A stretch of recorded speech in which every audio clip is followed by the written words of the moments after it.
Welcome to Crescat's Market Call, featuring our macro and activist mining research. I'm Kevin Smith, Crescat's founder and chief investment officer. Before we get started, please read through our important disclosures being shown now. These and additional disclosures regarding the risks involved in the type of investments we will be discussing, as well as the fund's performance, can be found on Crescat's YouTube channel or on our website using the QR codes on the slides. The type of investments discussed on these videos can carry significant risks, including risk of loss.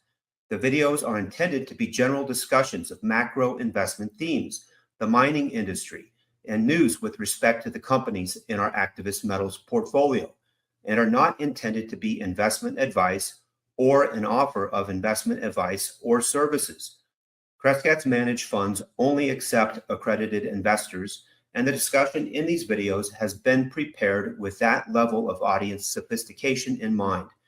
Any forward-looking statements may or may not come to fruition. If you enjoy our videos, please click on the like button and make sure you are subscribed to our YouTube channel to get notified of upcoming episodes. You can also follow Crescat Capital on X for ongoing macro research and important news updates on our activist metals positions. If you want to learn more about Crescat's investment strategies, we encourage you to reach out to our head of investor relations, Merrick Iwahashi. His contact information is on the screen now and can also be found on our website at crescat.net. Thanks for joining us for a special edition of Crescat's Market Call. Last week, Quentin, Tavi, and I participated in the Precious Metals Summit in Beaver Creek, Colorado.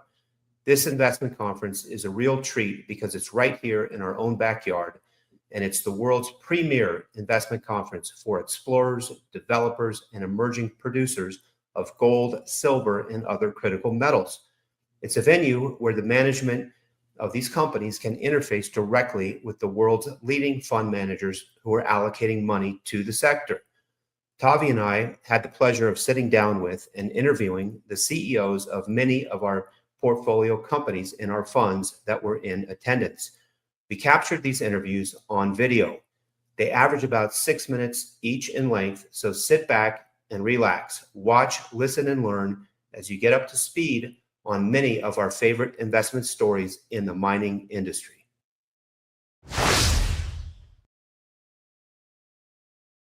I'm Kevin Smith with Crescat Capital. I'm here at the Beaver Creek Precious Metals Summit. I'm here with Goliath Resources today. I've got Roger Rasmus, the CEO, and we've got Randall, who's their lead geo in the field this year. I'll just let these guys talk. Why don't we start with Roger, who can introduce the story. Thanks, Kevin. Thanks for having us. Yeah, we obviously Crescat's been a major supporter of the company since 2020 when you made your initial investment. And with the guidance and so on from the team, Quentin, Tavi, yourself, been fantastic. Thank you very much. You're welcome. And with that, we've been able to advance the company now. I think when you folks came in initially, it was about maybe a $30 million company market cap. Today, we're approaching a $500 million Canadian market cap, which is fantastic. Nice. True testament to the quality of the asset that we've been drilling out. We're just in the midst of finishing up a 60,000 meter drill program at our Gold Digger property, the Sherbet Discovery, which is the largest drill program of its kind in Canada and possibly North America.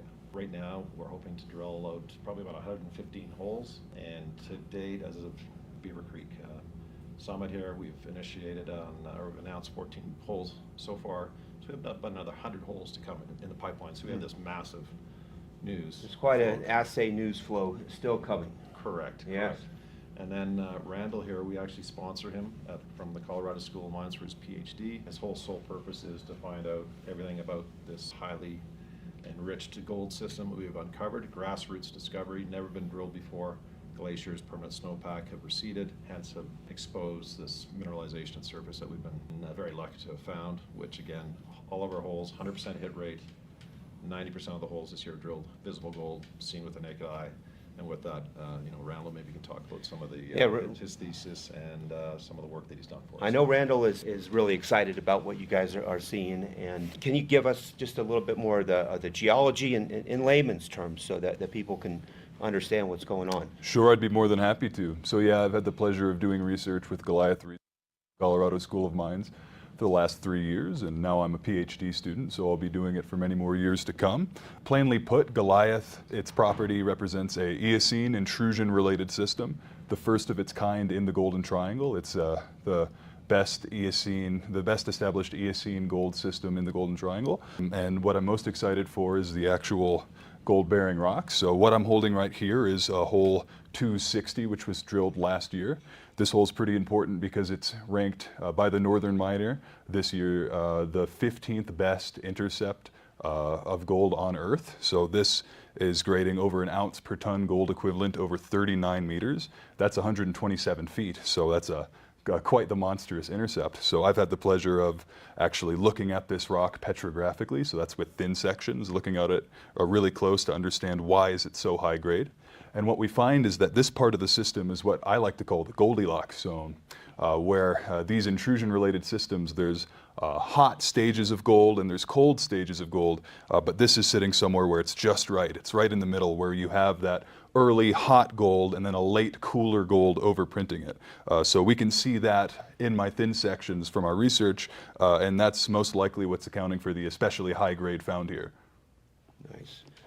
Well, we, like Roger was alluding to, we've certainly been happy investors in Goliath. We got in several years ago at the ground floor, and Quentin, who's the geologist for Crescat, is the one who designed that very first drill hole. It's just been a lot of great results ever since, and we're very happy with the story. But I think some of the best is still to come. Yes. Yeah, I mean, the system still remains open laterally and at depth. With the drilling we're doing this year, 80% of it infill, 20% expansion, with a core focus of, obviously with Quentin's recommendation, is to kind of find an area of highest grade, in our Bonanza lode. We've got about a 300 by 300 meter area where we're going to be drilling or have pierce points 25 to 50 meters in that zone, where we're trying to possibly demonstrate that back of the envelope there could be 750,000 ounces, 1 million ounces, 1.5 million. We don't know until obviously we have the assays to back. And again, just back of the envelope, and so people could do their own calculation and with a much higher confidence, as with the closer pierce points, that the continuity is there. For that initial pod of gold where you would focus building the mine on. Correct. So the idea, the idea with 1 million ounces would be that would pay for the capex for, let's say, a senior miner to come in and take this to production. They would know they can just go and drift right in and have that waiting for them within like Bonanza, essentially daylight's within about 75 meters. So it's not like you're going to be having to remove an entire mountain to get to it. It's basically almost literally outcropping at surface. Nice. That'll be an easy place to start mining for sure. Definitely. Yeah. So but that's just the beginning, right? Because back of the envelope, I think we're calculating something like 5 to 10 million ounces here, right? Well, yeah, 5 to 10. I've seen 4 to 8. There's some analysts out there. Just in the one meeting with them, there's their thought just in the sherbet zone. Again, this is up in the sedimentary unit, potentially to have like 3 million ounces. But ultimately, internally, our gut sense is at the end of the day, the whole average, even though we have 39 meters of an ounce, 100 and some odd 27 feet, which is pretty amazing. Overall, 6 to 8 meters, we believe, at kind of 6 to 8 grams gold equivalent. Where at I'm talking on an average of the entire system. Sure. And again, that's what we know about today. We also have these dikes now that have mineralization that wasn't supposed to be there. So that's going to be a nice cherry on top of our sundae. Yeah. Yeah. Nice. Cherry down beneath the sundae, right? Yeah. All right.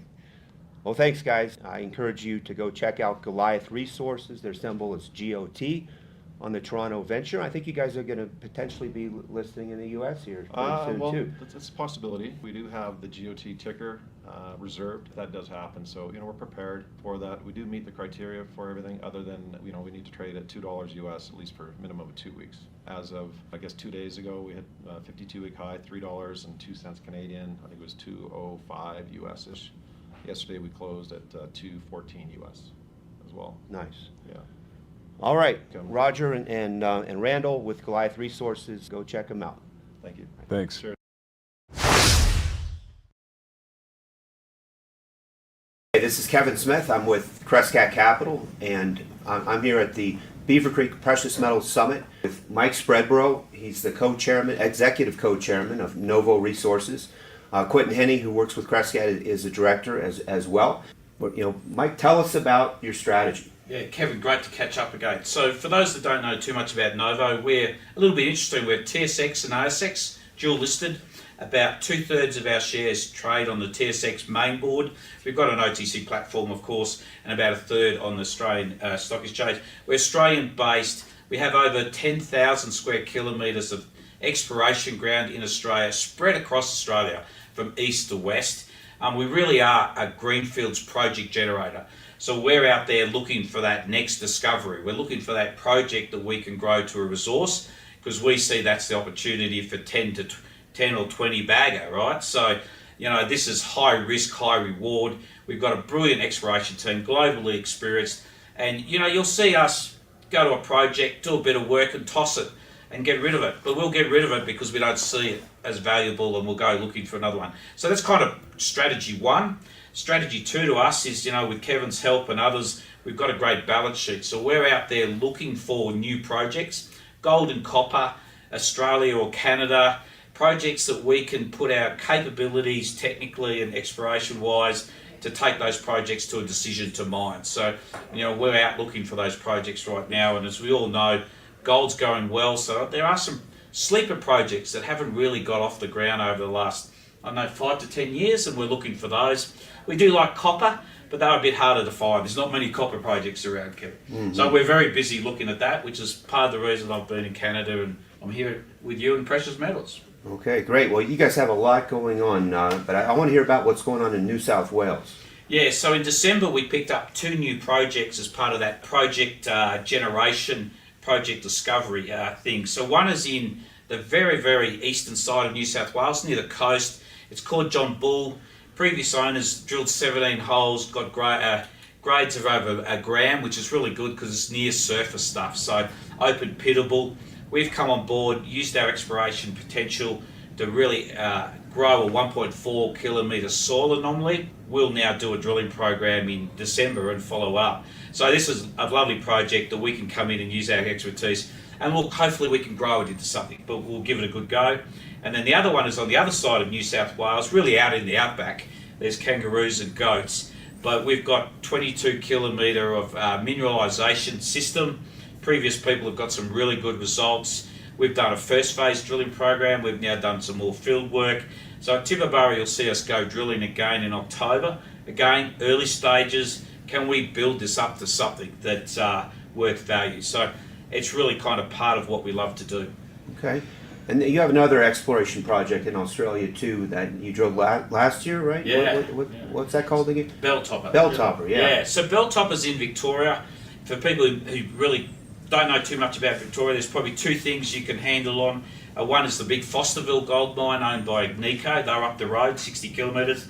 And a little bit further away, 30 kilometres, is the Costerfield mine, which is part of Mandalay and now joins with Alcan. So you might be familiar with those. So Belltopper is high grade, narrow.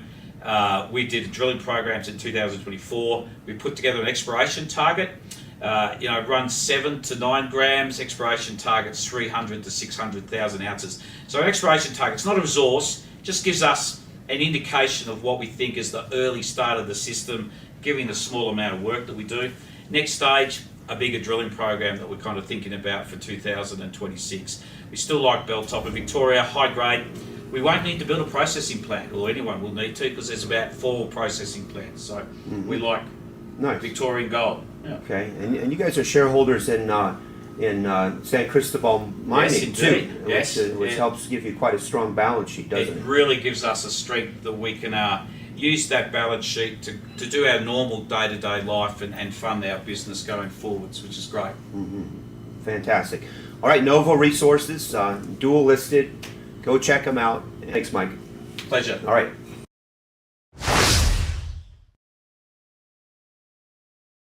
Hi everyone, this is Tavi Kosa with Crescat Capital, and we're here at the Precious Metals Summit in Beaver Creek.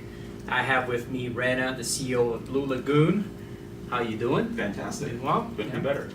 So I think for your most of our audience knows your story of Blue Lagoon and how everything got working, but I think it would be good to know where you were a year ago, because a lot of, I would say, there's some stories of exploration companies that try to get into production. It's such a messy story, and yours is actually a story of success.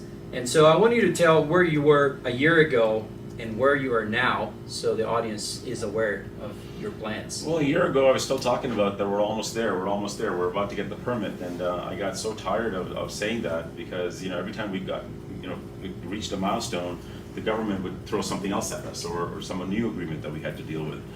But I'm glad to say that just a handful of months ago in February, we finally achieved what everybody told me was going to be impossible, which is to get it permitted in British Columbia. It takes about 20 years, and we were able to accomplish that in about 4.5 years. So it's been a very interesting and painful ride. I had much more here before I started, much like yours, but now I lost more. So hopefully that's the end of that.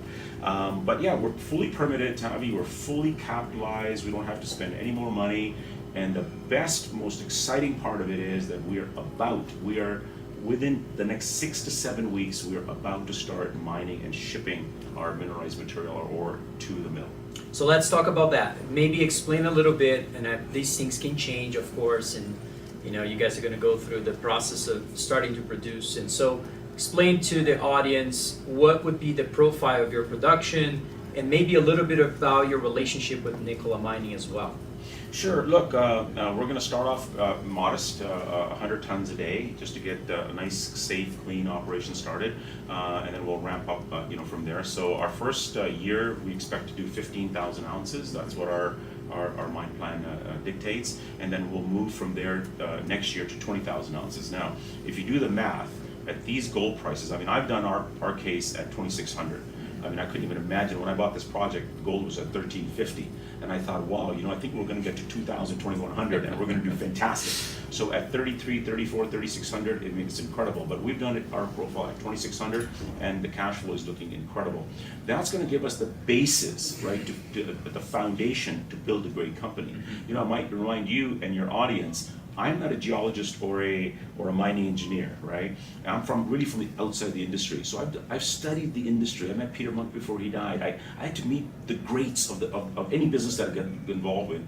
And what I learned from them is that, hey, every great company started with one mine. Like Nico started in 1957 with one mine, today they have 11. So we're starting with a nice, small, very, very profitable business and environment that is going to set the foundation to where we're going next. And you asked about our relationship with Nikola. It's exceptional.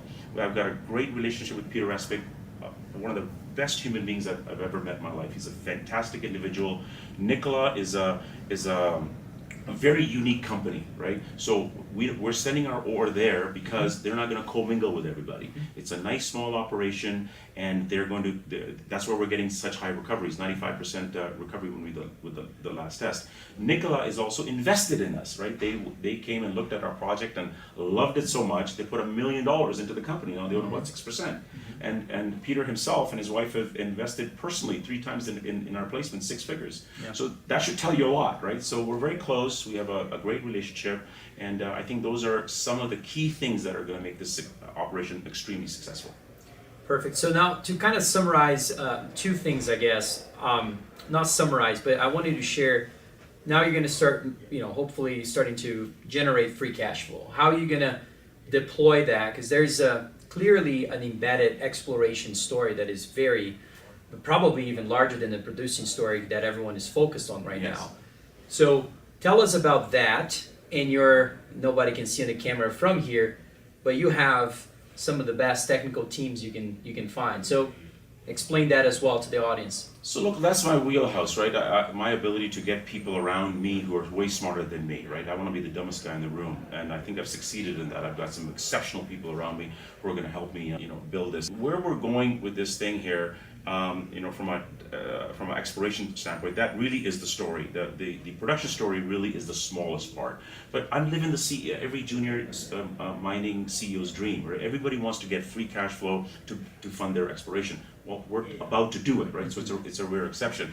The story really is exploration. We have 22,000 hectares. It's one of the largest land packages in the province. And we have an 18-kilometer strike length. I won't name who, but we met a major a couple of days ago who requested a meeting with us. And I was intrigued. And I asked them, why are you meeting with us? And they said, look, we know this area.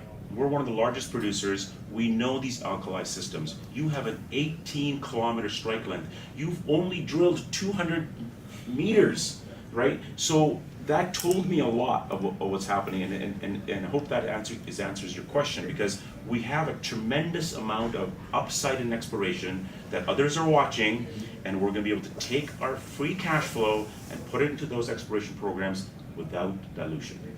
You heard it first, a real producing company and exploration company in the making. I think this is going to be a very exciting story. Blue Lagoon, Reina, thank you very much. Thank you. And thanks everyone. We'll be back with other videos. Thank you.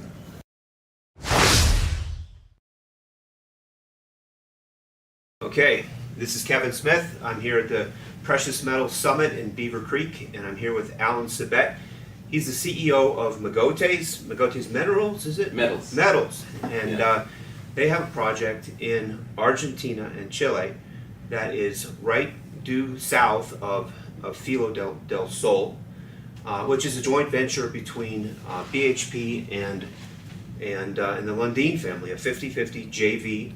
It's one of the biggest, most exciting copper gold porphyries on the planet today, and these guys have the ground right to the south of it. Yeah. Alan, just tell us a little bit about the project. Love to. Thank you for having me on. The project you mentioned, Filo del Sol, one of the most exciting. The resource just came out by Lundin Mining about 4 months ago, and they actually quantified it as the biggest discovery of the last 30 years. So all the majors, all the juniors, all that money that was spent, the best thing in the world is next to us. So we're happy that we spent the last 3 years accumulating the land package, with the support of Crescat Capital. We put together the land package, and we spent about $20 million in the ground now over 3 years of work, defining multiple targets that we feel are worthy of drilling, and hopefully we can make a big discovery like our neighbors at Filo have. And even just one or two Ks past Filo, there's another big discovery called Lunahuasi, which is also worth multi-billion dollars. It's $4.5 billion valuation today. Wow. So it's a really well-endowed district, and we've got a great part of it that we're excited to be exploring. Mm-hmm. We're funded now. We've got about 25 million Canadian dollars in the bank, and we're heading out to go drill in October, November. Drilling's going to start pretty soon, huh? Yes. You have some really nice targets, some big geophysical anomalies, and you spend a lot of time really doing the field work to get ready to drill, which is important. That's right. We tried to take the approach of building a portfolio of targets and taking a step back and working really systematically and advancing them step by step, surface sampling, mapping, geophysics. And all of these layers have come together to form targets that we're going to drill test. A number of them will be drill tested this season. Mm-hmm. Well, it's exciting. And your project is called Filo Sur, right? Yes. Yeah. And what does that mean? Filo Sur just means Filo South. And it's important because the Andean belt runs north to south. Mm-hmm. So it's not like south is meaningless. It means something. Mm-hmm. Lunahuasi in the north, $4.5 billion market cap. A few kilometers south of that is Filo del Sol. That was bought for $4.5 billion. And then 1 kilometer from the resource boundary of Filo, that's where we start. Boom, Filo Sur. Mm-hmm. So we're in a really good place to be looking for copper. Mm-hmm. And your target that you're likely to start drilling is the mineralization. The target starts about just 400 meters below surface. It's good that you asked. We have a variety of targets. In the south, where we're probably going to start, where the low altitude targets are, is actually a gravel cover, and maybe 150 meters below surface is where that target begins. Mm-hmm. But we have a portfolio of targets. Some of them, the target begins at 400 or 500 meters, some of them 300. So there's a variety of target depths. Mm-hmm. And so we're designing the final drill program next week in Argentina. I'll be heading there after this. And we'll announce to the market kind of when we're starting and high-level kind of abstract points on what we're doing. Mm-hmm. And So Crescat is a significant shareholder. Can you talk about some of the other investors on your roster? Sure. We've got a really prominent business family in Argentina that participated by their family office. They're called the Braun family, so we're really happy to have them on board. They're one of the better known business groups in Argentina. They've been in Argentina for multiple generations, and they put in $9 million through their family office in just 4 months ago. Took a substantial stake in the company. We're also backed by a number of institutional funds that are specialized in metals or in exploration.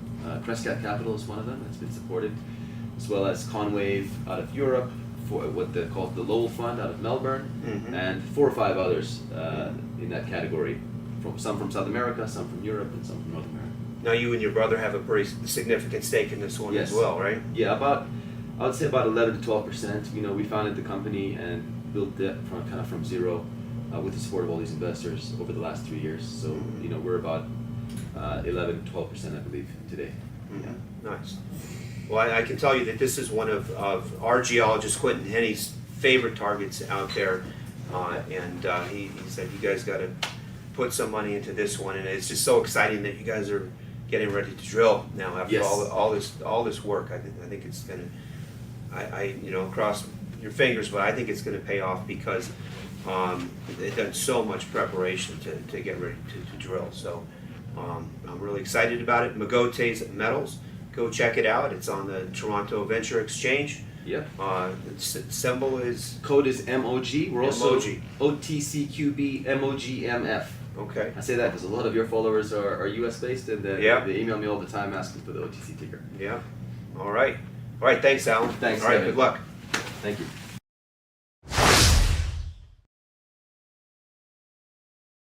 All right, everyone, this is Tavi Costa with Crescat Capital. We are here at the Precious Metals Summit in Beaver Creek. Another interview with Dan Stewart, CEO of Juggernaut Exploration. Thanks for coming to see us as well. You're sitting with a nice grab sample here. Would you like to just give us an overview of what you guys have as a company, but also what you guys are seeing in your property? Yeah, well, thanks for having me, Tavi. I really appreciate it. Sample here that's running 39 grams per ton gold from the Whopper zone. Juggernaut Exploration has made a significant discovery on our Big One project, which is adjacent to Galore Creek in northwestern British Columbia. We're finding over 500 polymetallic veins at surface, striking up to 15 kilometers in length with a kilometer of vertical relief to those veins, and we're seeing grades up to 8.25 ounces per ton gold. So we're pretty excited. Yeah. You look excited. All right, so there's a little bit of maybe a way to relate your story with another company we have in our portfolio, Goliath. We're large investors of Goliath. I want you to speak a little bit about the potential comparisons from a geological standpoint on what you guys are seeing and what we could potentially be. I mean, this is an early stage story. We always get excited about acquiring companies, a stake on companies that are in this kind of stage. Using that as an analogy, what do you see as a potential here for us investors? Yeah. Okay. Well, Goliath Resources was a grassroots discovery on a project that was originally staked in 2016. That resulted in the discovery of the Sherbet zone, in a vein that was at surface for roughly a kilometer in length. At our Big One property, we're finding over 500 veins at surface. We're very fortunate because it's kind of like Goliath 2.0, I guess you would say. It's the same technical team, the same project generators, the same geologists that made that discovery at Goliath, that discovered it at surface, then in turn drilled it and have advanced it, are the same people that are behind Juggernaut Exploration. They're the same ones that have done that same model with what we see at Juggernaut. So who is the geologist behind it? there's several. But I would like to give a special shout out to Manuele Lazzarato. And there's many others too as well. Ross Ashton, and the list goes on and on. Too many to mention. So it's really been the technical team, their abilities in the field to go out and execute, make these discoveries. We're really blessed to have them. It's really them. It's the field team. It's not me. Yeah. So.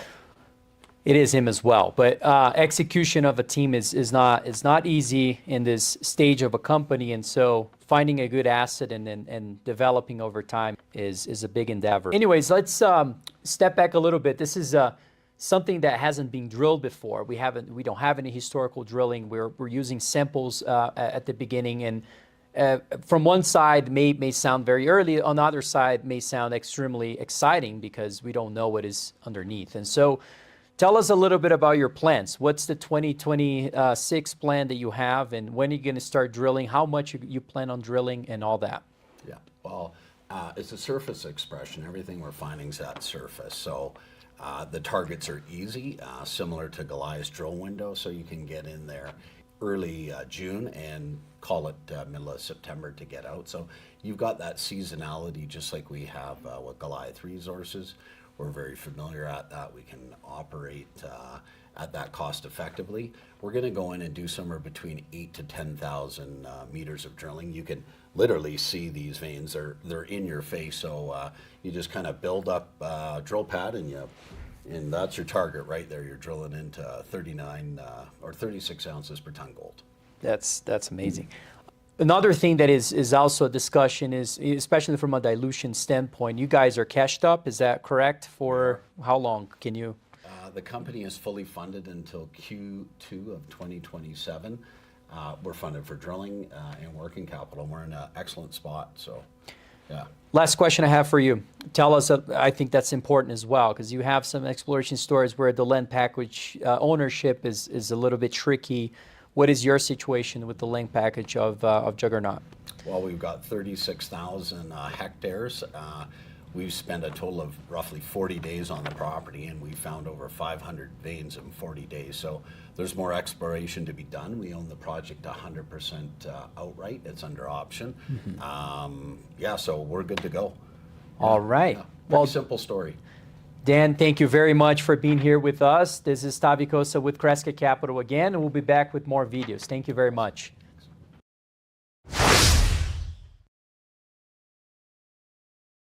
This is Kevin Smith. I'm with Crescat Capital, and I'm here at the Beaver Creek Precious Metals Summit. I'm here with Tim Livesey with Alpha Exploration, and this is a company that Crescat has been invested in for a few years now. They have some incredible drill intercepts at basically 3 discoveries on their property, which is in Eritrea, in Africa.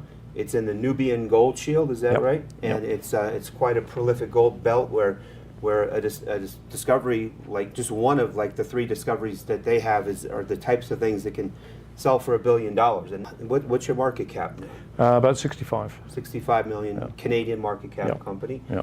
And Tim, Tim is the non-executive director and interim CEO. Been some changes due to health issues with the former CEO, and Tim has stepped in, but he has an incredible experience. He's former Barrick. And anyway, Tim, tell us a little bit about the story. Sure, thanks very much. So Alpha is an Eritrean-focused program. We have a single license, the Kingfisher license.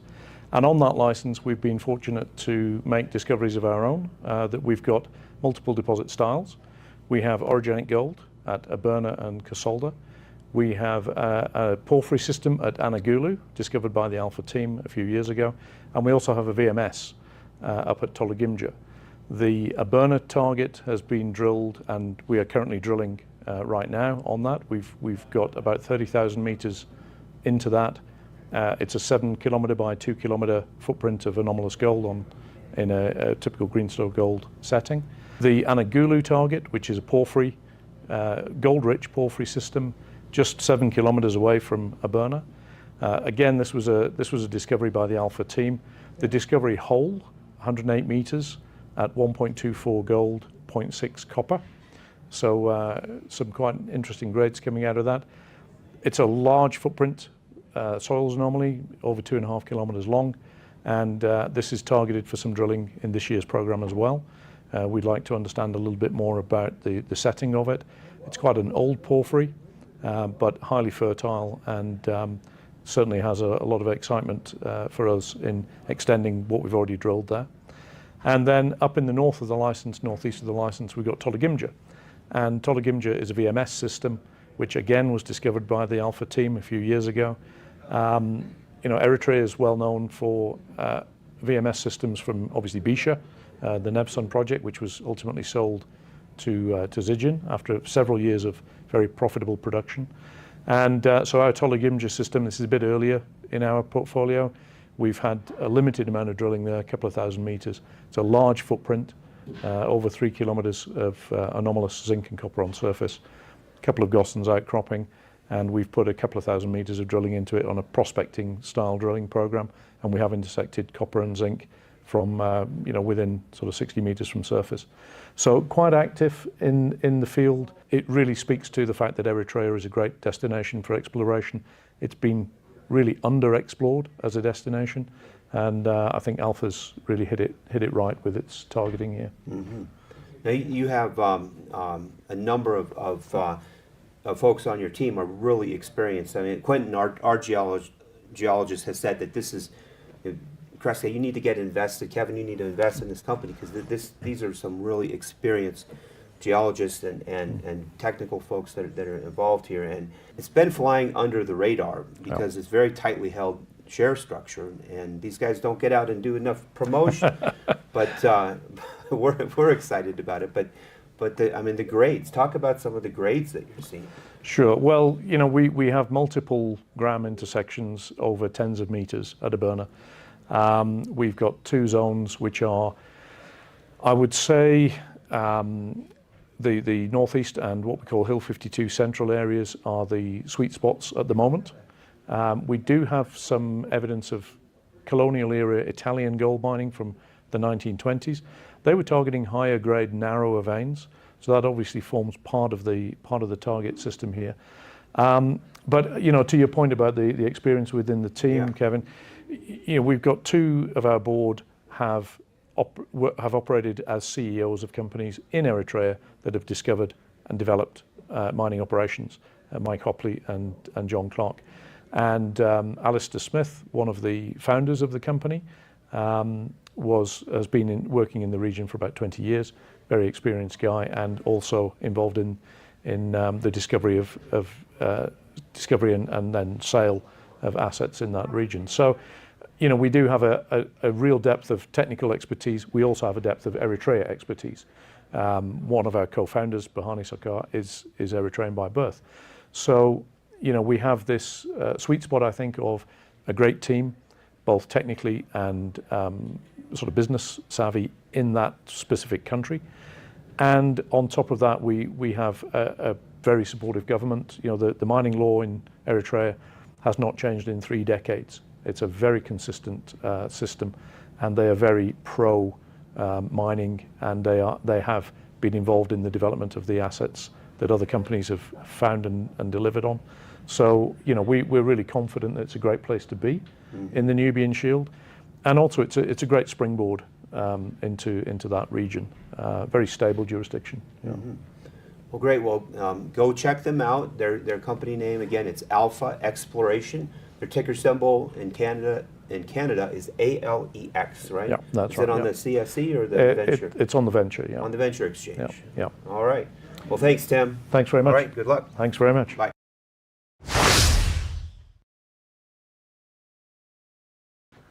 All right, this is Tavi Costa with Crescat Capital. I'm here at the Precious Metals Summit in Beaver Creek. And here's Michael Bennett from Altamira. How you doing? Tavi, great to see you again. Yeah, good to see you too. So let's start with, I think the audience should first hear just an overview about what you're up to with Altamira. Okay, Tavi. Well, we've got a project called Cachoeiro in central western Brazil. It's a very large project for a junior company. It's 28,000 hectares. 25 kilometers across, and we have had since 2019 a resource in a very small part of that property of 700,000 ounces. But since Crescat has been involved in 2021, we have gone and started doing more regional exploration. We've discovered a brand new arm to our resource. It's called Maria Bonita. We've drilled only 4,500 meters into it since 2022, but we've actually just published a resource of 720,000 ounces. And it's a very, very consistently mineralized rock type. Mm-hmm. It's a porphyry. It's a gold-only porphyry. It's probably the first in Brazil. It might be unique in the world. And we had Dick Silito out there in June of 2024. We've now understood where this thing is dipping. And we drilled our first deep hole, Tavi, about a month ago into this. So the resource was done on holes which went down to about 220, 230 meters. This new hole goes down to 546 meters and is a real eye-opener for us. We've got over 500 meters of quartz porphyry rock in that hole, and we're waiting for the results from the lab right now. So share price is responding to some of that. I mean, what else? What do you think is a perception change? You're talking about the porphyry and how mineralization might be a little closer to the surface and so forth. Can you explain that, why that's such a positive turn to your company in general? Well, so most juniors wouldn't really go out and look for porphyries because a young porphyry, you've probably got to drill hundreds of meters before you get to the mineralization. We're dealing with older porphyries. They're 1.7 billion years old. And as a result of that, all this overburden has been eroded away. And so the mineralization is sitting on or near to surface. And as I say, Dick Silito went out there in June 2024. And he said a couple of things to us. Find out where it's dipping. It's dipping to the southeast. So where did we drill on the first deep hole? From the southeast. We will look for the southern extension of that and we'll build the resource up there. We'll look for the depth extension of that and we'll build the resource up there.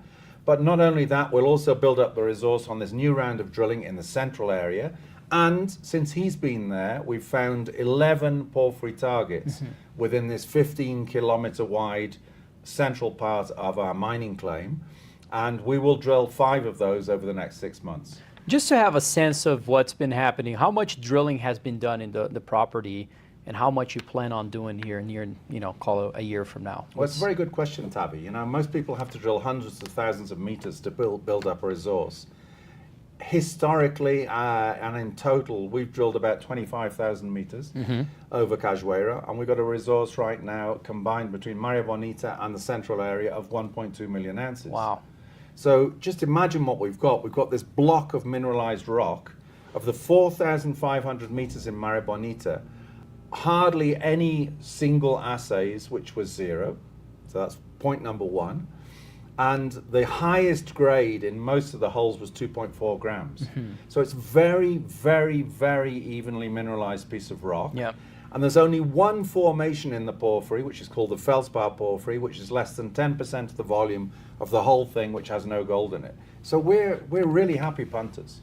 Yeah, it's funny being in the business now for some time. It's not easy to see stories like this developing as much as you have with such a small amount of drilling. So how much drilling are you going to do in the future here? Because I feel like the rate of change of how much you're going to learn about your property in the next 1 to 2 years is going to be outstanding. And what you've seen so far, and if you said it's very unique perhaps relative to what we've seen in other parts. Initially, Quentin, our team was really thinking about perhaps some analogies with comparisons with some of the stories we have in Yukon. And now you commented maybe this is even kind of a newer angle to this, how we approach this as well. So talk a little bit about all that, about how much drilling you're going to do here in the near future and the uniqueness of this as well relative to other things we've seen. Well, first of all, I have to take my hat off to Crescat and especially to Quinton, because without you guys, we wouldn't have moved out of the central area and we wouldn't have discovered that we've got a porphyry district. The uniqueness of the area is that what we've got Maria Bonita sitting on surface, and how much we're going to drill. Well, if I just reflect on the target to the east of Maria Bonita, it's called Mombaki. It's a target which is covered by recent unmineralized volcanics, but it has an unbelievable magnetic high anomaly sitting right underneath it. So if you think about Quinton's analogy to the upside down cow, and you've got all these teats, which are the quartz, porphyry, gold-bearing mineralization. At the depth of that, you may well have copper gold. And Mombaki, at 500 meters depth, has a very tantalizing magnetic high, and that's one of the things we're going to drill. So how much will we drill? We've planned on 11,000 meters for the next 6 to 9 months, but if we snag something, obviously that's going to increase very, very rapidly. Now, one thing that is very important, I think, at least for investing in these earlier stage companies, comes down to capital structure and comes down to investors that are part of the story. You have some very unique strategic investors in your story. Can you comment on that as well? Outside of Crescat, as you know, of course, I think people know why we're interviewing Mike is because it's a portfolio company, but there's more to the story as well in that front. So maybe comment on that. Well, I mean, obviously, you know, I'm quite unique anyway in terms of where I am as a CEO. I mean, most CEOs live in, you know, in Vancouver or somewhere like that. I live between Bolivia and Brazil. I actually have a house 100 kilometers away from the project, and I spend a lot of my time getting my hands dirty and feeling that adrenaline rush when I find these mineralized rocks.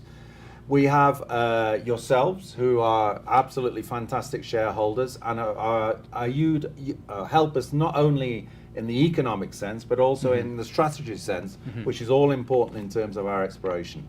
But we also have Aura Minerals, who have 11% of the company, and Aura Minerals have been very proactive over the last few months in helping us to decide which parts of the property we're going to prioritize for the next drill program.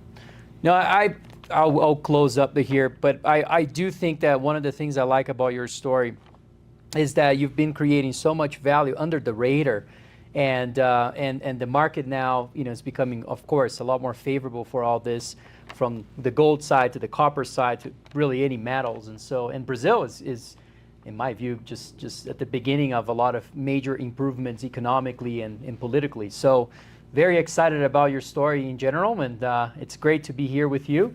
And, Thank you, Tavi. But yeah, thanks everyone. I will be back with more videos. Thank you.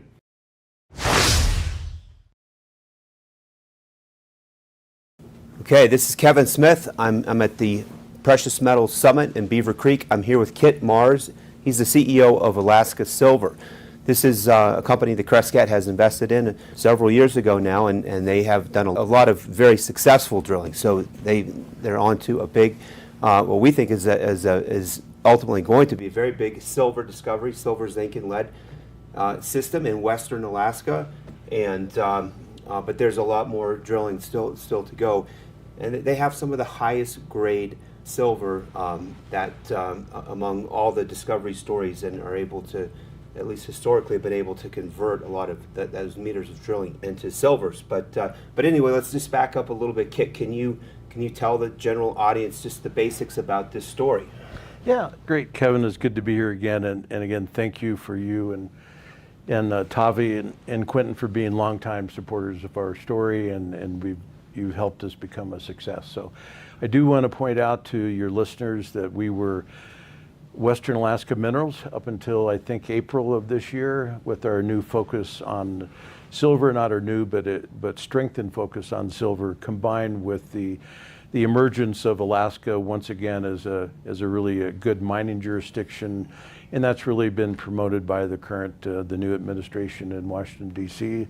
Yeah. And tied to efforts at Prudhoe Bay, the Alaska natural gas pipeline, and several big projects like Donlin that I think is coming along. So hence the name Alaska Silver, and it does start with an A instead of a W, so it's nice to be at the top of the program, not the bottom. So, Yeah, absolutely. So it's our story really is two things. One, our flagship Water Pump Creek deposit is a carbonate replacement deposit. Dr. Peter McGaw, good friend and longtime advisor to the company, is really the world's expert in CRDs.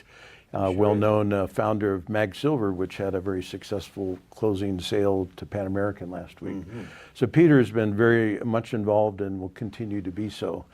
So we have two deposits. That makes us unique. Going public, we had a 370,000 ounce indicated and a little over almost 200,000 inferred ounces of gold equivalent at Illinois Creek. That is a 2019 resource. Gold and silver have gone up a little bit since then. So we'll take a look at that in the second half of this year. Yeah. But our focus since 2021 has been on Water Pump Creek, and that's because of the grade. In the past, I've brought in my little drill core, but it's if you look at our corporate presentation, our grade of our resource is 980 grams per ton silver equivalent, and that's really the best in that. Why don't you bring some of that core over here? So this stuff is heavy. It is. So if Quentin was here, I could give it to him and he could show you how he falls out of the chair when he picks this up. So, well, this is it right here. And so this particular sample is a hole 17, and this is, I'll read the numbers, 914 grams silver, not silver equivalent, which is right about 30 ounces per ton, 24.4% zinc, and 31.5% lead. So not a whole lot in here besides metal. This is really what high grade's all about. Ultimately, this will make for a very high margin underground mine. Underground means low capex and also a low environmental footprint. And all of those, I think, are good things to have today. Margin on this, hopefully we'll start thinking about some internal scoping studies on economics this year and decide if it's time to do a PA or not. We haven't made that decision. But this is a great deposit. Next year, we want to continue drilling to expand the resource. We have a number of prospects that are on the site that we've known about that hope to expand our drilling program. Until later in the year, can't really give you a proposed footage. I'd love to get 8,000 meters, but all that is going to be dependence on markets and everything else.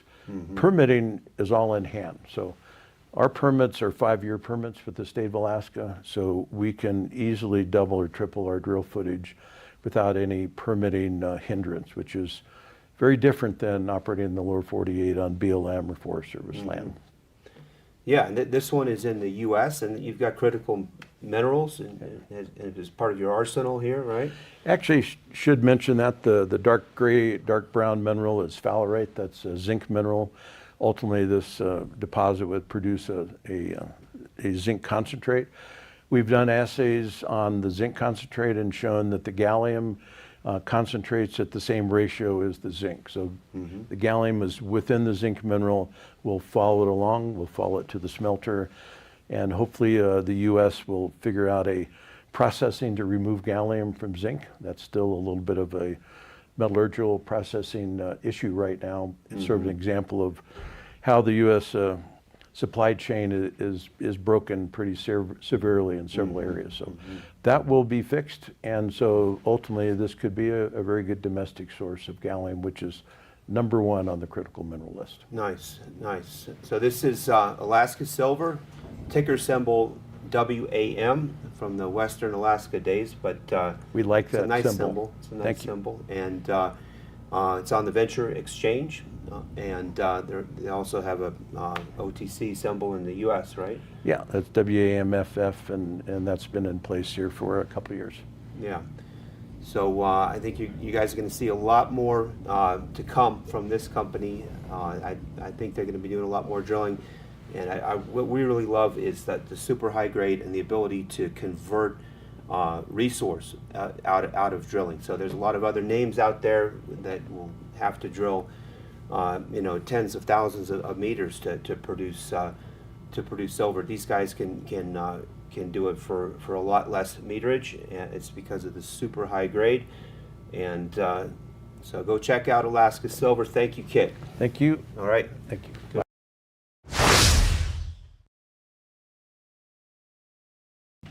This is Tavi Costa from Crescat Capital. I'm here at the Precious Metals Summit in Beaver Creek, and we're here with Dustin from Kingfisher, and it's another company in our portfolio. Very exciting. Dustin, I want to start on something that I think a few stories that we have actually were able to pivot so much and be very successful in that pivot. So I want you to touch on that first so you can kind of give an overview of what you guys are up to, and then I'll dive into other questions. Yeah, so we founded the company. I founded it back in 2019. We went public in 2021 on a project called Gold Range, 511 square kilometer gold project in southwest BC. I would say we made a pretty good success there, but at the time the market expected more. First pass drill program on a big project. We drilled, we broke the 100 gram meter threshold, drilled up to a meter, 73 grams, 40 meters at 2.9. That'd probably do well today, but market wasn't liking it, and we had done enough work to have those claims in good standing with no holding cost till 2032. So that's actually sitting up on the shelf for us, and that's some hidden optionality. But we decided to pivot into the Golden Triangle because that's where our team's expertise was, porphyry, copper, gold. and we saw an opportunity in one of the most prolific mining districts on earth in, a great country like Canada. Power, access, ports, support of Indigenous groups, and we've done 5 deals to put together the largest contiguous project, sitting at 850 square kilometers now. So, we've got multiple porphyry systems, high-grade gold. There's intercepts up to 27 meters and 9 grams. We just put out an intercept yesterday of 235 meters, I believe, of 1% copper equivalent within 565, I think, of 0.65 copper equivalent. So. Well, what is interesting about your story, though, is that there was historical drilling there, and it was fascinating how good those results were, and then no one was really chasing that. It's kind of remarkable that this was even available. It's just... Yeah, well, one thing is porphyry exploration is pretty challenging for juniors. You need to have access to a lot of capital. And, we've got to be around 50% institutional. We've got amongst probably about 6 or 7 other funds. We've got a good friend of mine, Alex Gubbins, backing us. Altamira, who was a Glencore founder and sold GT Gold, which is the last porphyry story in the Golden Triangle. He's a large shareholder and chairing our advisory board. We've also got Charlie Gregg, who won the Prospect of the Year award with Ashwath when they sold GT Gold. So, we've kind of got that team back together on a much larger project in a much better environment. So you assemble a outstanding technical team and yourself. You can talk about that too. You've got backing that most companies at this stage don't have. That is, also very important. And you've got these assets that are, there's so much optionality there as well. So now you're seeing some interesting things. You just put out a whole, as you said, a report. So let's expand on what you're seeing and what you think how you're gonna follow up on those things. Just want to hear your plans now. Yeah, so, the Golden Triangle is a prolific region. It's something special happening there. It's not hard to go find a rock with good mineralization. Harder to find a deposit. But big deposits are there. KSM, world's largest undeveloped gold deposit. Our chief geo did her master's degree there. Galore Creek's, I think, the 2nd biggest deposit in Canada. You've got Red Chris, which has had one of the best porphyry intercepts ever, a kilometer of 1.25 grams and 1% copper. So you got all these huge deposits there, but pretty much all of them are sticking out of the ground. You're not going to find a deposit generally sticking out of the ground. You got to look somewhere different. And Charlie and GT found the first really covered porphyry there. They found it under glacial till. And that's what we're bringing to this story. We're trying to look at things different. You might have to drill deeper, or you might have to look under some type of cover. And we're not going to get the technicality of that, but we have the skill set to unlock that. And for lack of better words, the balls to go and actually test these targets. And we've got the people that trust us and are going to provide the capital to do it, which is key. So it's still risky, but we're de-risking it through an incredible technical team, and also by having a lot of targets. And I said this to somebody, and I brought it up again today. Like, the way you need to approach exploration is you've got a dartboard, and you need a lot of darts to hit the middle, to hit bullseye. But you can also add a lot of bullseyes on your dartboard. And with 850 square kilometers in such a prolific district, with all this historic work, but also the other work we're doing, like big regional programs this year, we've got that pipeline, and I would say we're off to a pretty good start. So what should we expect as investors in terms of amount of drilling? How do you envision your next year in terms of amount of drilling and overall targeting that you're going to be doing here? So we just wrapped up and put out a hole yesterday, I guess, and we'll be putting out news through, into probably the new year. Did 7,600 meters. A lot of other regional targeting news. We got to interpret everything and put it all together. Ideally, we're in a good market now, and we've set ourselves up with building this incredible team and getting all the ground and doing a lot of this regional work this year. Ideally, we're able to do double. I can't commit now to what we're going to do, but I would like to step up each year and really give this a good test. There's plenty of work to be done. Yeah. Cool. All right. Well, I won't hold you up a lot more, but this was very good. I like your story as well. Just not a lot of young guys chasing these crazy dreams and goals that you have, and I think you're onto something very special. So, Thanks, best Debbie. of luck on what you're doing. And anyways, this is Tavi Costa from Crescat Capital. We'll have more videos here following up. Thank you.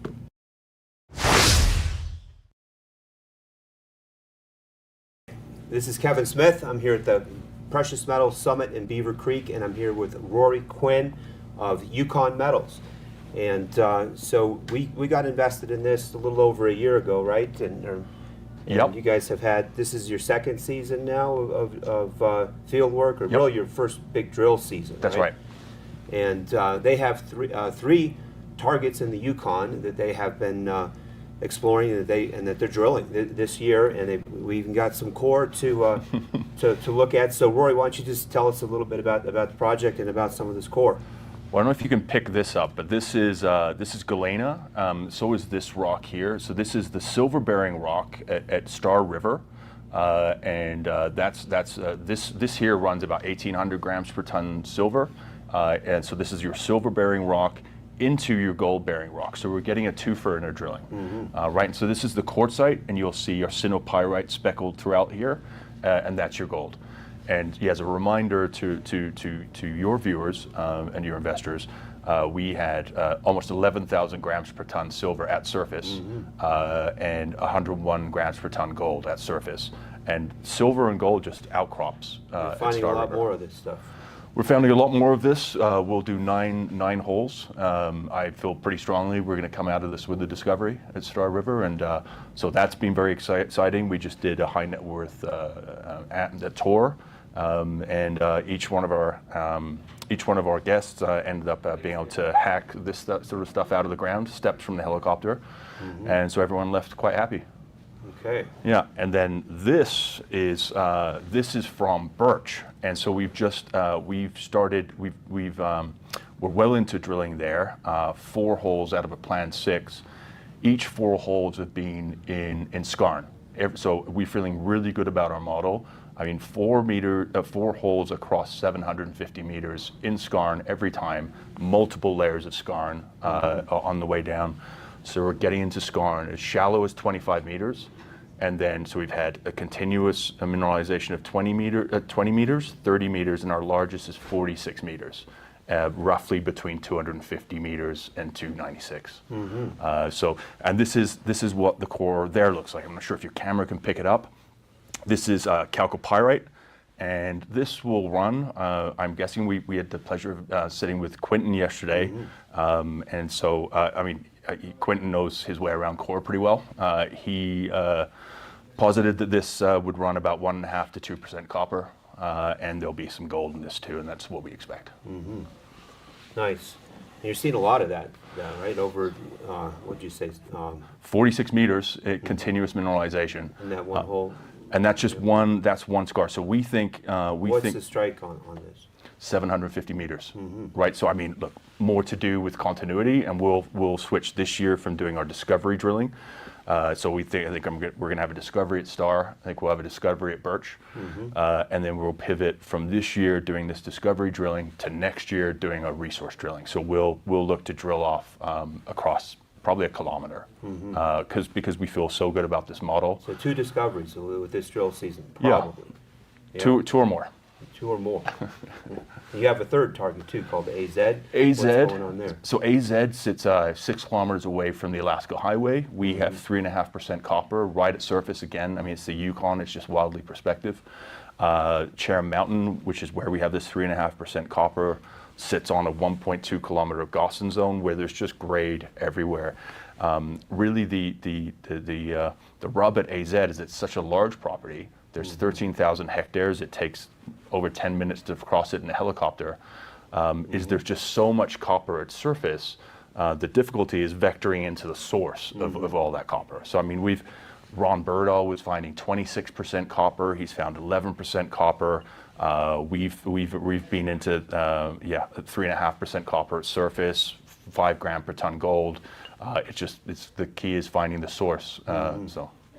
So as a little bit more background, the Birdall family, who is the family behind Snowline, one of Crescat's most successful stories here over the last several years, they also, Ron Birdall, the patriarch, staked a lot of this ground up in the Yukon, and the gold assets went mostly into Snowline, but all the other assets, which actually include a lot of gold targets too, went into this Yukon Metals, and the Birdall family, I think, are the largest shareholders. That's right. We're excited to be co-shareholders, along with a fantastic roster of some other pretty well-known shareholders as well. They have a lot of assays still to come, a lot of cores in the lab right now, and so there should be a lot of news coming out over the next several weeks and months. This is one to keep your eye on. I think there's a lot of potential for further upside here personally. And Rory, anything else you want to leave with us? Yeah, I mean, we're going to have plenty of news out now between now and the holidays. So really, please keep your eyes out for a constant flow of news from Star River, Birch, and AZ. Yeah, like I said, we'll be pivoting from this season, looking for multiple discoveries. That was the purpose of this season, and pivoting into next season, where we're going to go look at Class 3 permits, big drill programs, and build resources. So it's very exciting. We've had a great run this year, and looking for it to continue well into the new year. All right, Yukon Metals, check it out. Thank you. Thanks, Rory. Thank you.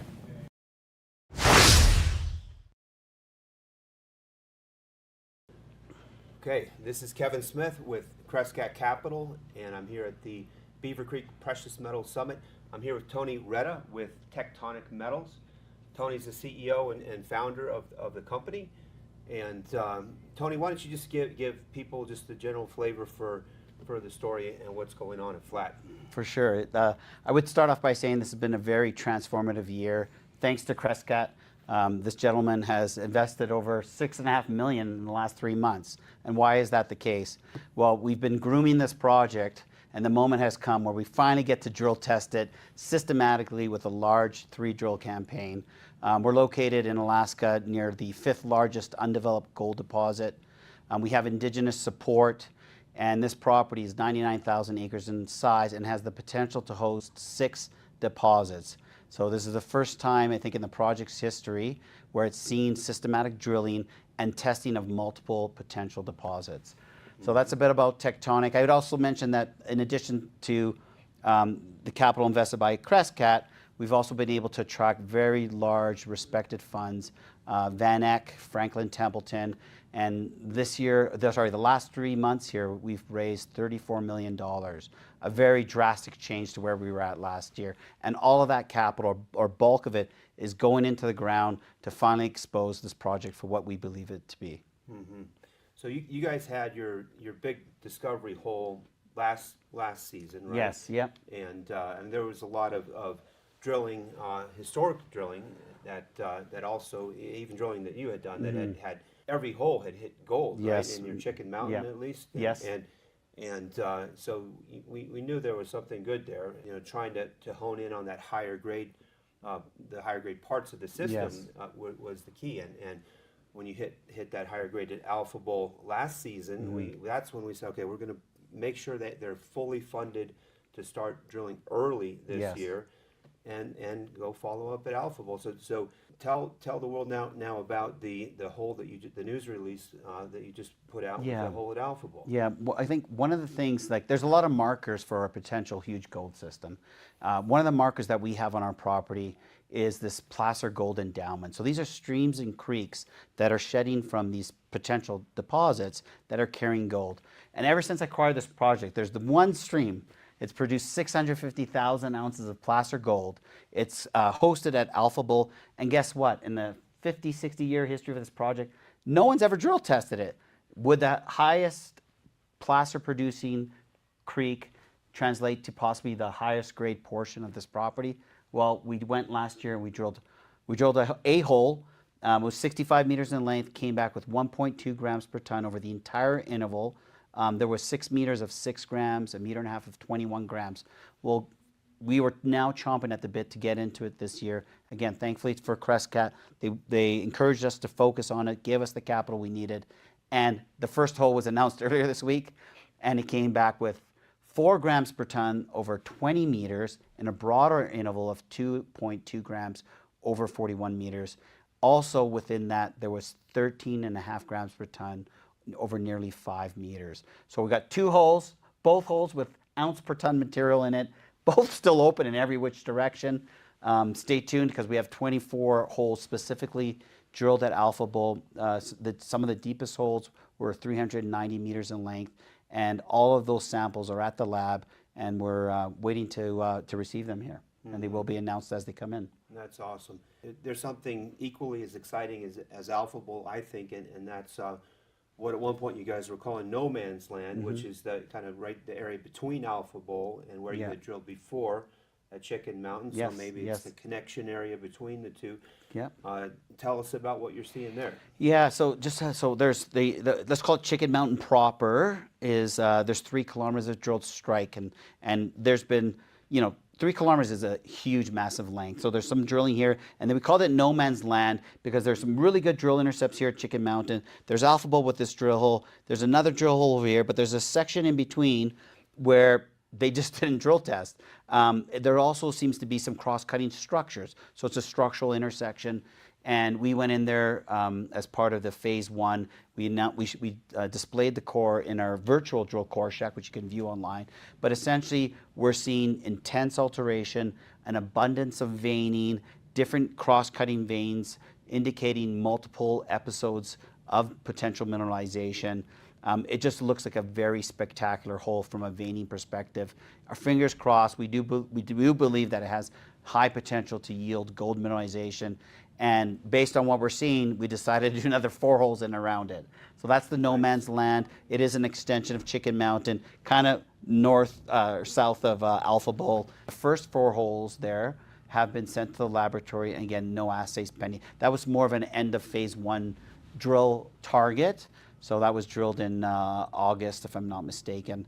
And then we had to send the samples to the lab and hopefully get those results in the next month or so. So you've only put out the first hole. 1 hole, so that's far. it, yeah. How many holes are in the lab? Yeah, so there's 47 holes still at the lab that we're waiting for. And now we've launched phase 2, which soon we'll be announcing, usually discussing the details of the phase 2 drill program, but we are expecting at least another 40 holes from that program. So that's a total of 80, call it 90 holes that are going to be released between now and the end of the year, and probably some into the new year as well. So a lot of news flow, a lot of potential for discovery in new areas that haven't seen a drill bit before. Mm-hmm. One of the reasons that I got so excited about this story and made it one of our largest investments is that Quentin, our geologist, really emphasized that this is a big property package and a big target. Mm-hmm. Overall, like, how big is Flat? It's 99,000 acres, like 20 kilometers by 40 kilometers. It would be classified as an entire camp, if you will, or district. Mm-hmm. Yeah, and there are, like I said, potential for 6 deposits on this property. And each target is like the size of Chicken Mountain, for example, is 6.5 kilometers by 6 kilometers in size.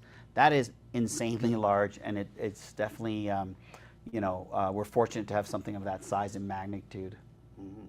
6 kilometers by 6 That was just Chicken Mountain. That's just Chicken The property's Mountain, 40 kilometers by that's 20 kilometers, yeah. That's enormous. It is, it's huge. And there's one big geophysical target, right? Yeah, over the whole thing. Yeah, the geophysical anomalies have been validated through drilling.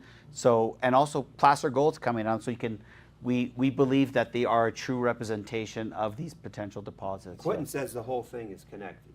It is.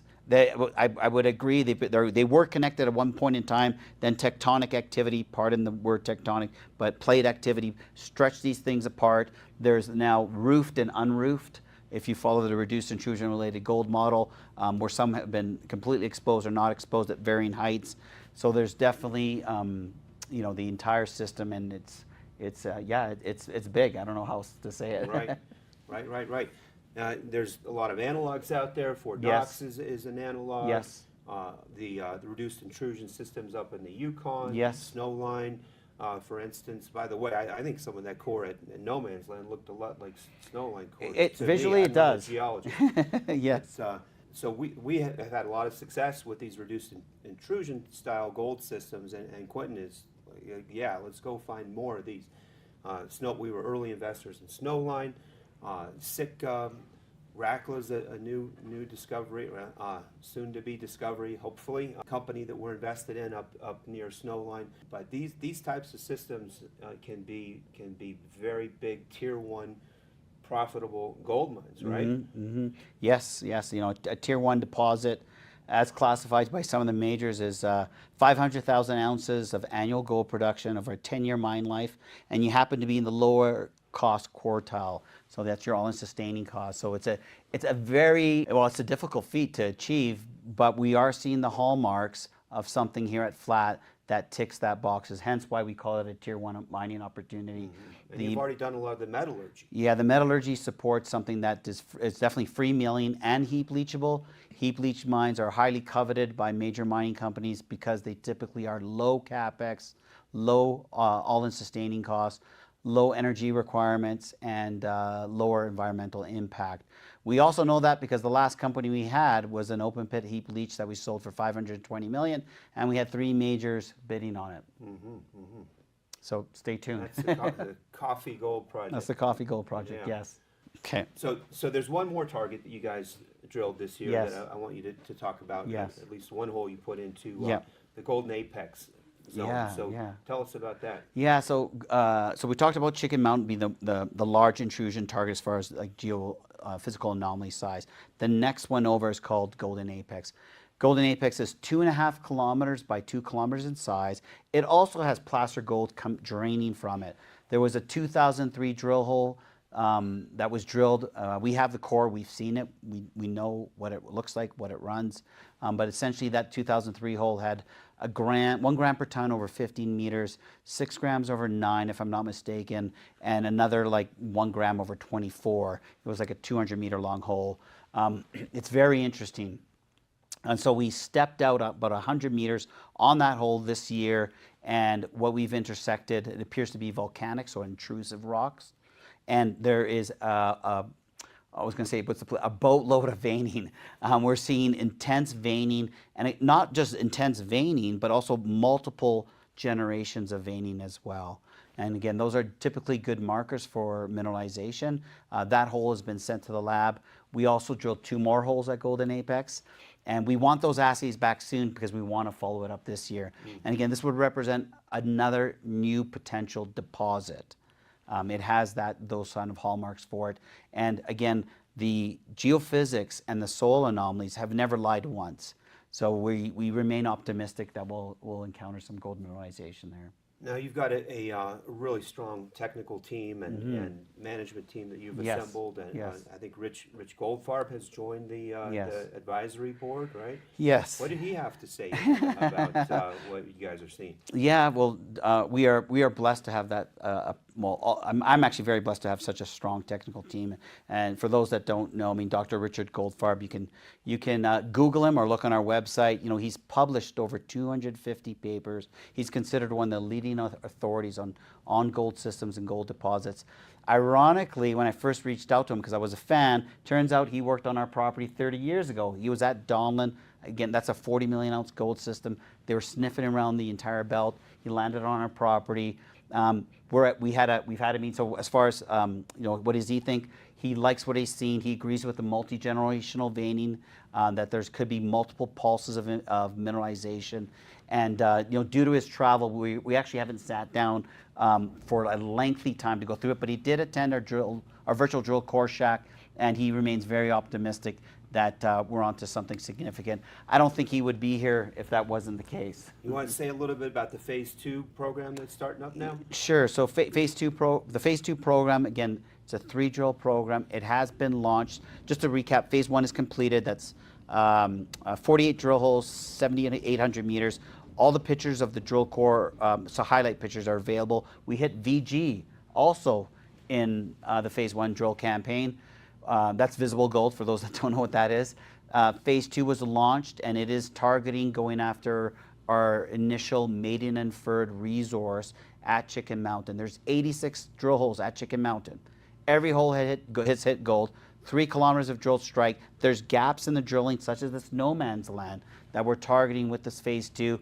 We are also being tempted by brand new drill results like the one we just had. That we announced earlier this week. That was 2.2 grams over 40 with 4 grams over 20, 14 grams over 5. So we're going to take one of those drills, move it back to this drill hole, and do a step out.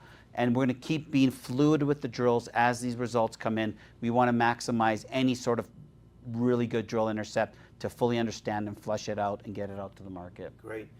Great. So this is Tony Retta with Tectonic Metals. They have a website. They put out some news releases recently. I encourage you to go check them out. They have a virtual core shack video presentation and a whole slideshow that goes with that is really phenomenal. It's highly technical, I warn you, but but worth the watch. So again, Tectonic Metals. What's your ticker symbol? TECT on the TSX Venture. On the Venture. All right, Tony. Thanks. Thank you again for the support. Thank you, Crescat. Thank you for listening.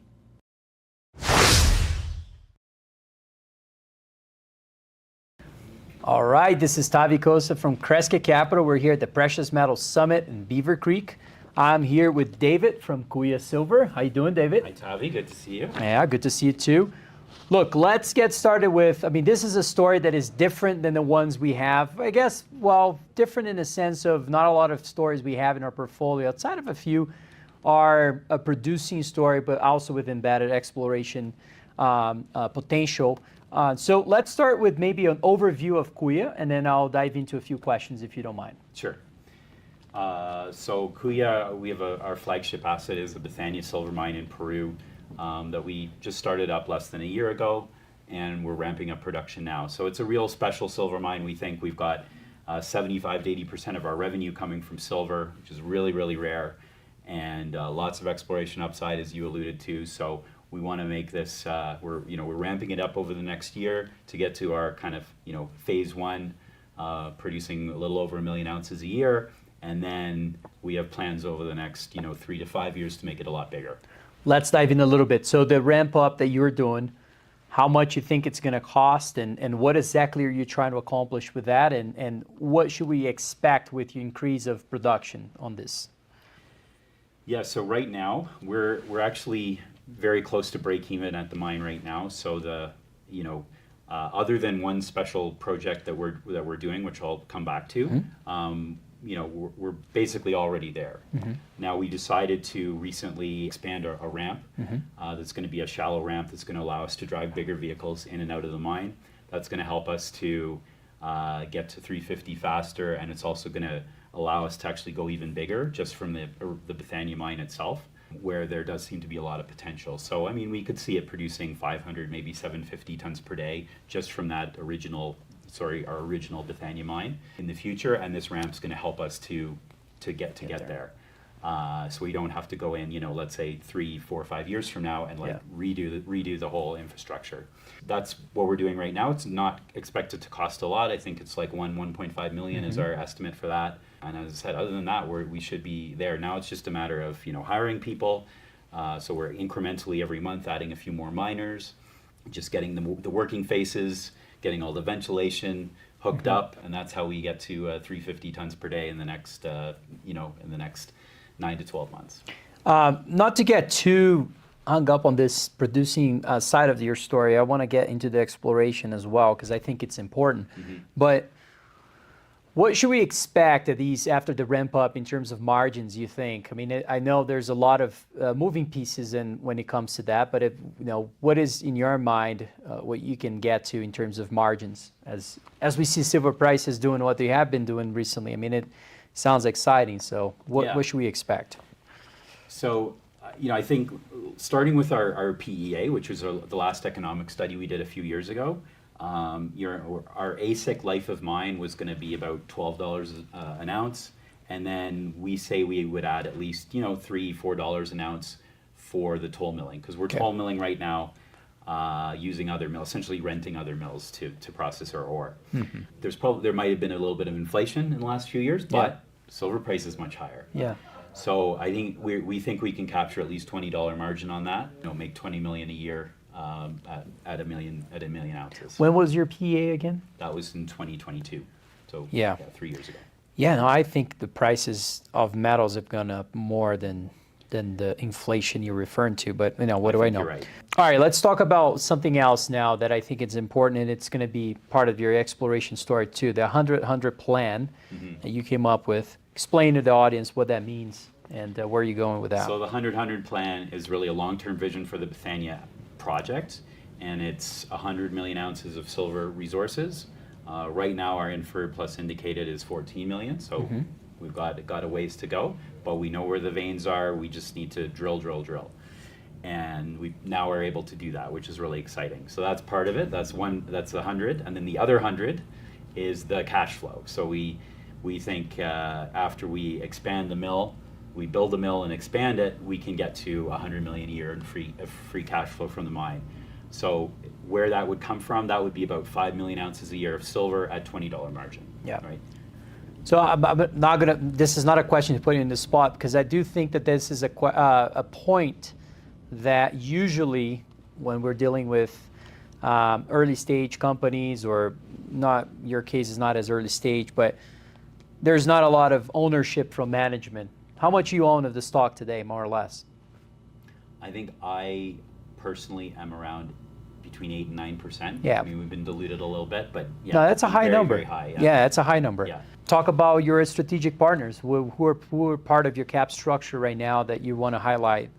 Outside of Crescat, I think everybody knows, but Crescat's a big one. You know, we actually are, you know, outside of Crescat, I think we're pretty under-owned by the traditional mining funds. And I actually think that's a good thing, because they're going to be incremental buyers of our stock as we deliver into the plan over the next year or so. We're also we're not owned by any of the silver ETFs yet. And so that's a big, that can be a big factor as you get into the, you know, 100, 500 million market cap. Yep. Some of our peers have 5 to 7% of their whole share structure is just owned by the ETFs, and we have 0. So those are all incremental buyers that will be coming into the stock in the next, you know, year or two, and so get in early. Let's touch on that very quickly. This is my final point. Peers. Yeah. How should we view Kuya Silver, especially as you get into, you know, a producing stage of becoming more profitable and so forth? What are the multiples of some of the peers that you have out there, and how can we, you know, those funds out there are thinking about how to value this, you know, how do you suggest them to value this? Well, you know, I'm a former equities analyst myself, and, you know, I certainly find putting a peer group apples to apples, one of the best ways to do it is using the EV/EBITDA multiples, so which is roughly a cash flow multiple, right? It's very similar, but it's a little bit, you know, easier to calculate. So if you look at the other silver juniors right now, there's not very many of them. There's less than 10 guys who produce more than 40% of the revenue from silver in the world. The ones that are profitable, they're trading at between a 10 and 35 times EBITDA multiple right now. So what that means is if Kuya made 20 million a year and we got the low end of that range, we'd be 200 million market cap USD. So that's where we think we're headed soon. And how you get the bigger multiple is actually by capturing investors' imagination with the exploration upside, right? So the 10 times guy is going to be maybe your boring guy who's not got a lot of exploration upside, whereas your 25, 35, 40 times multiple is a company that's got a lot of exploration, a lot of growth, and I think that's more what Kuya has. Under-owned, low multiple relative to EBITDA in the future. Obviously, we're talking about estimates that where we're going to potentially get to production, exploration upside, a producing story that can deploy capital, self-fund its own exploration, and you know, again, potentially. And so I think this is a very exciting story, especially in the hot silver market personally. So, all right, we're going to finish here. We're going to have more videos in the future here. But thanks again, David. Appreciate you. Yeah.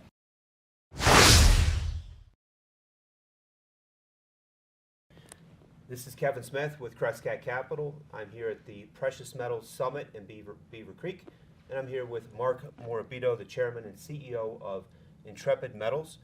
This is a story that Crescat has been invested in for a couple of years now, and it's because they have two very exciting projects in Arizona, which is a phenomenal mining jurisdiction, both a copper target called Corral, and you guys have a discovery there already. Absolutely. And another exciting target, a silver target called Tombstone. Just tell the audience in general a little bit about Intrepid Metals. So Intrepid, the idea for Intrepid actually in a property portfolio came to me while I was in another company in the area. I was chairman of a company where we got a mine permitted in 2.5 years, start to finish, which is really record time. And it's partly because of our location, which is Cochise County, down in south of Tucson. It's a very, very friendly jurisdiction for mining. You don't have a large population. The population that is there is very much in favor of it. You've got the interstate, you've got secondary roads, you've got high voltage power lines, you got an aquifer where you're not competing with commercial agriculture, you got dual rail lines for the West Coast, and you've got a consistent permitting record. So if you're a major company looking for a project and you want that permitting risk, which is huge, gone, it's already gone. And there was an opportunity, there was a patchwork of properties that had been worked on over the years, and the majors knew about it, everybody knew about it, but nobody would touch it because there were all these feuding landowners. And somebody needed to come in and convince them all to end their feud and put them all under one roof. And that was you. That was me. I saw that as the opportunity, and I thought I knew the man to help me with it, and I was right. His name was Ken Brophy, and he's our president and chief operating officer.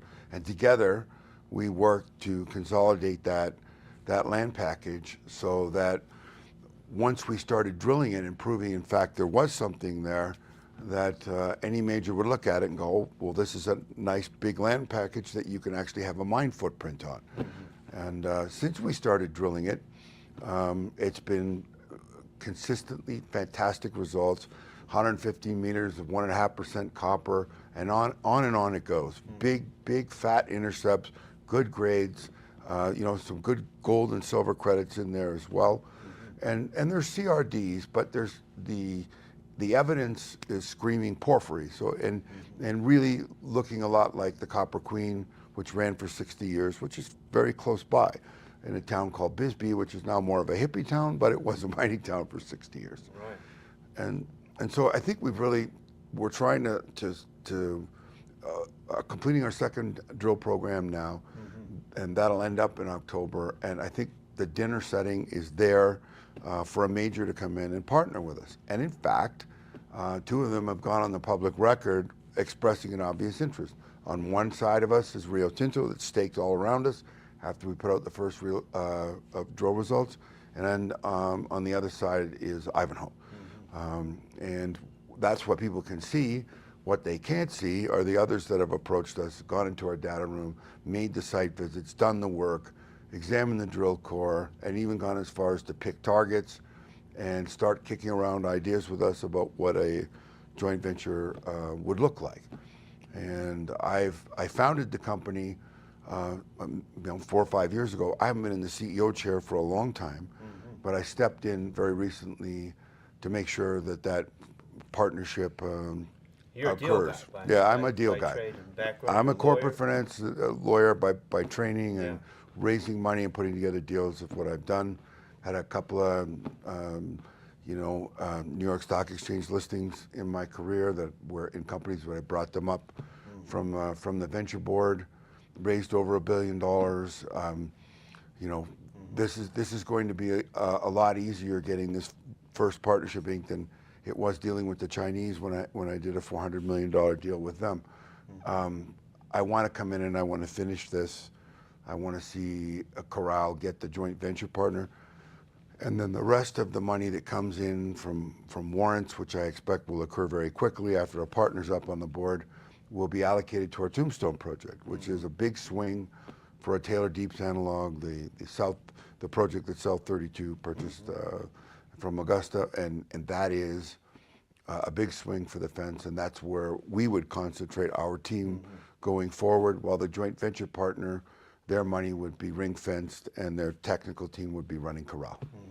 It sounds like a great plan, and I know that's why Quentin, our geologist, originally wanted us to get invested is for both of these targets, but ultimately it's really this Tombstone deep silver target that he's really excited about. I mean, all the technical people on our team as well Yeah. have wanted to drill that sooner rather than later. I'll just be honest, Corral has been a bandwidth hog, and so we know we're at that point where we don't raise any more money for drilling Corral. We've got enough, it's time for us to choose one of these partners and to get it done so that we can move over to Tombstone and start drilling that. Yeah, well, it makes sense because the big majors are looking for those big copper porphyries. That's what you've got underneath. Right. You've already shown, the evidence at surface. Right. And but it takes a lot of money to drill those. Yeah, I'm not going after porphyries and the initial evidence, yes, but no, I'm not going to go fund that from junior market rates. That belongs to a big group with a deep bench, and the parties that we're dealing with have that. Absolutely, and but going after that silver CRD style system is something that probably is more up your alley. Yeah, sure. Well, I mean, it is, and it's only going to be 7 or 8, and maybe not even that many deep holes. We'll have to bring in the best of the best in drilling, but we already have the permits. Literally, once we get this corral situation done, and again, I expect the warrants that we have to be taken down fully once that's been printed. We'll have the money to do it, and that's all we need. We don't need anything else. Sounds great. And anything else you want to tell the audience about the company? In the histories of all the companies been involved with, there's been an inflection point where everything changes. Yeah. And we've done enough work now that where that inflection point is in the front windshield. We'll be completely re-rated once that partnership occurs. We've got competition for it, and that's good. That's a good thing. And I think us continuing to put out those good drill results is going to only put more and more pressure on someone to jump in, because the copper market is heating up, and these major companies need to find these opportunities in jurisdictions and environments where they know, hey, if it's here, we can get a permit, and we can get it fast. And that's what we've got there. Yeah, well, that's great. Intrepid Metals, it's on the Venture Exchange, INTR, That's right? correct, yeah. And you've got an OTC symbol too? Yes. In the U.S.? Yes. Yeah. And I should know it off the top of my head, and I don't. You can find it. Just look up Intrepid Metals. Mark Morabito, great to see you. All right, thanks.